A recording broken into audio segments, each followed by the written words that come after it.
ngaji nasabnya Ba'alwi yang sudah terbukti secara ilmiah dari 3 perspektif semuanya batal.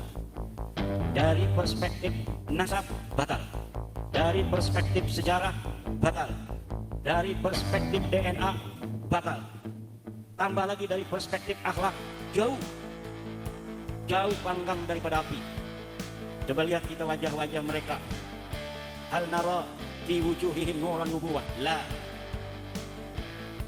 Wajahnya menakutkan, ngancem-ngancem, marah-marah. Kita tidak melihat dari wajah-wajah mereka wajah teduh Rasulullah Muhammad SAW. Para ulama-ulama kita yang turunal ummata bi'ainir rahmah, melihat umat dengan mata kasih sayang. Wa nahnu la nara min wujuhihim wa min a'yunihim nadhara rahmati lil ummah. Kemudian bantahan-bantahan sudah dilontarkan, tidak terima mereka dikatakan nasabnya terputus dari sisi ilmu nasab, terputus dari sisi ilmu sejarah, terputus dari sisi ilmu DNA, tidak relevan dan tidak linier akhlaknya dengan akhlaknya Rasulullah Muhammad SAW. Ada yang masih mereka menggunakan dalil, para Ba'lawi dan para pendukungnya ini, bahwa nasab Ba'lawi masih bisa untuk diselamatkan dengan teori husnudzon. Saya jawab, husnudzon di dalam kaidah dikatakan la ibrata bidzannil bayyini khata'uh. Dzon itu tidak bisa lagi dihitung apabila sudah jelas salahnya. Nasab Ba'lawi dilawan pakai husnudzon sudah tidak bisa. La ibrata. Kenapa? Karena qad tabayyana khata'uh. Salahnya sudah nampak. Menggunakan dalil syuhrah dan istifadah, bahwa sekarang ini kan sudah terkenal, seluruh orang sudah tahu, dikenal bahwa yang namanya Habib itu cucu Nabi.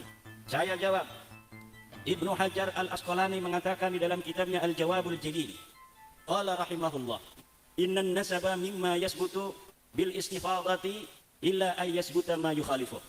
Nasab itu memang sebagian dari apa yang bisa ditetapkan dengan istifadah. Istifadah itu Bapak ngedengar bahwa Kiai Suparman ini sudah punya istri, dengar dari orang.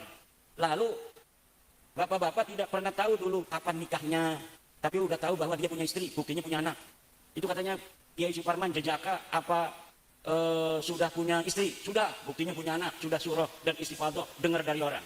Kawinnya nggak tahu, nggak menyaksikan, itu namanya istifadah bainan nas, orang dengar-dengar. Itu hukumnya kalau kita bersaksi ditanya hakim, sumpah demi Allah, apakah engkau tahu bahwa Kiai Suparman itu sudah punya istri? Sudah. Dia bukan jejaka? Bukan. Itu walaupun salah, tidak berdosa. Kenapa? Karena sudah syuhrah dan istifadah, Kiai Suparman sudah punya anak. Tapi illa ayasbuta ma yukhalifuh, kecuali telah datang dalil yang mengatakan sebaliknya. Apabila telah ada dalil yang mengatakan sebaliknya, dalilnya jelas, maka syuhrah istifadah ini sudah tidak bisa lagi dipegang sebagai cara penetapan nasab. Orang datang ke pondok Miftahul Jannah bawa anak, ini siapa? Anakku. Padahal itu anak angkatnya. Kemudian dia tinggal di sini 1 minggu, orang manggilnya itu anaknya Bapak Sipulan itu.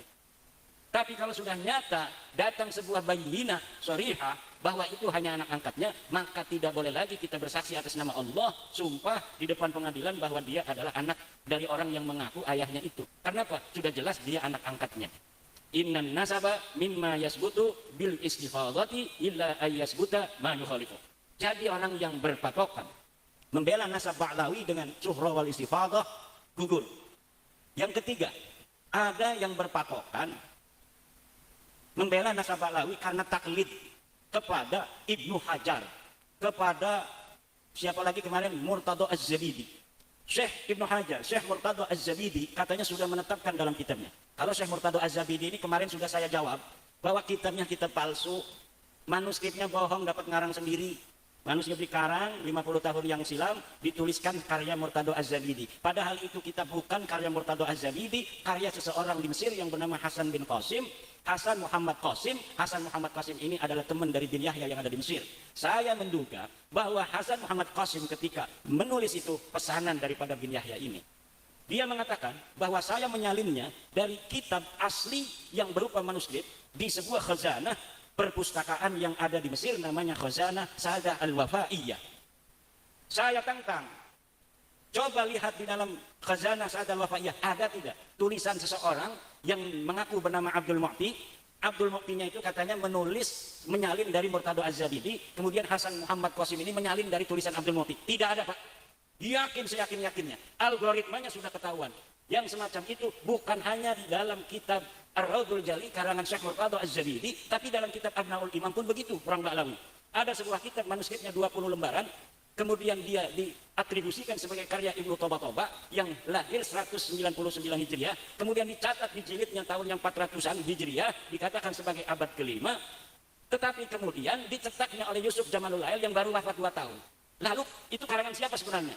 Di situ ada Muhammad Abdullah bin Ahmad bin Isa. Betulkah orang yang lahir tahun 199 telah mencatat orang yang wafat 383 Hijriah? Mustahil.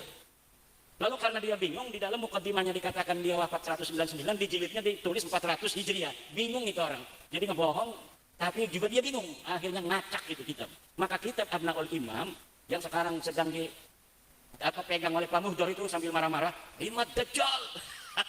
Saya dibilang Dajjal. Dajjal itu matanya satu, saya matanya dua. Dajjal tidak suka sholat, saya suka sholat. Dajjal tidak punya pondok, saya punya pondok. Dajjal itu tidak jadi LBM PBNU, saya LBM PBNU. Dajjal itu tidak punya organisasi namanya Rabita Mahid Islamiyah, saya ketua RNI PWNU Banten. Dajjal tidak bisa berfatwa atas nama agama, saya ketua Komisi Fatwa Majelis Ulama Indonesia Provinsi Banten. Masa sebagai Dajjal?